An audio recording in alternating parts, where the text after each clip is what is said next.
In Kaiji Ultimate Survivor, Kaiji is an unemployed dude full of stress that drinks a lot and steals hubcaps because he hates the system. Kaiji falls lower as he finds out his former co-worker tricked him into extreme debt.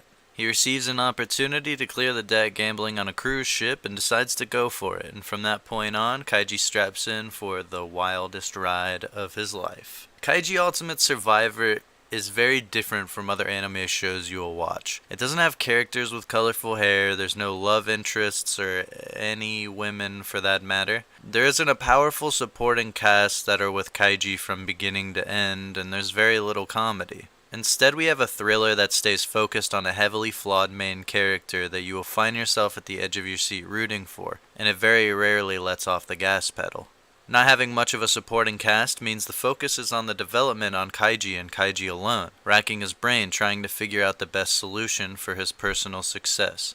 But as we grow with Kaiji trying to win for himself, we realize that for better or worse in this case, he's a good guy at heart, and often ends up trying to bite off more than he can possibly chew, so that he can help others out of a hole because he either feels bad for them, or he's been there himself and he knows how they feel. Sometimes that works out, and sometimes it puts him in another hole. The negatives to losing could mean death or enslavement, and because of that, you're hesitant when someone tries to ally with Kaiji, but you also really want someone to pull through as an okay guy with the same mentality as him. In 26 episodes, we see Kaiji at his lowest low and his highest high, as well as everything in between, bringing me to my next point. Kaiji is sometimes lazy, overconfident, and unstable, but more importantly, he's human. The show does an excellent job of being completely unpredictable, as Kaiji is no master of gambling and he's far from invincible. Most of the games Kaiji takes part in are rigged to a degree anyways, so him coming out on top every time would be too unbelievable. But when he wins,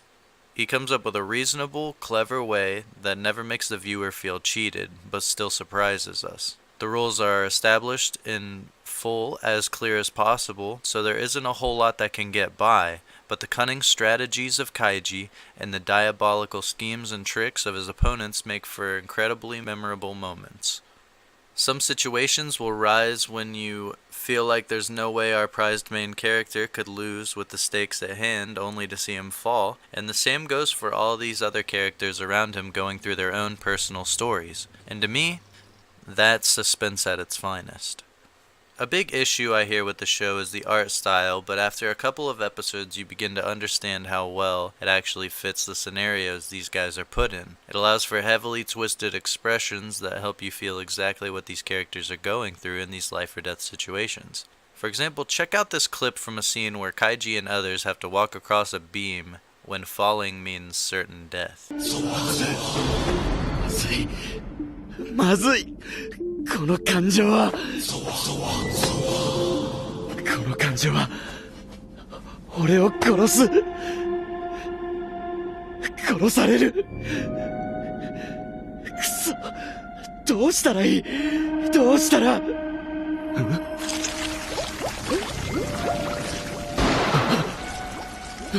なんだよなんだよこれしっかりしろしっかり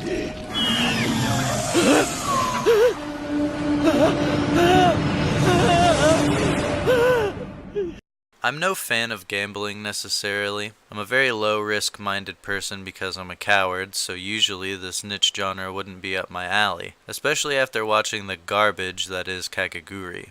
But the mind games in Kaiji, balanced with the excellent pacing and development, make the intensity just as hyped as some of my all-time favorite shonen battles.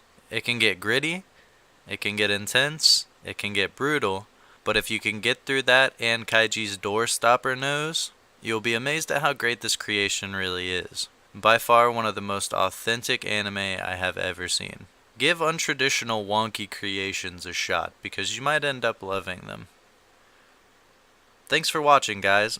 I ended up watching the first and second season of Kaiji, as well as catching up with the Tanigawa spinoff at around 13 episodes in like a week. So I'm going to try to get individual thoughts videos on those specifically while they're fresh on the mind. Let me know what you think about the show. Please give a like, comment, and subscribe, and follow me over at Kimbo Steezy or my anime Twitter account at Scuba Drop. See ya.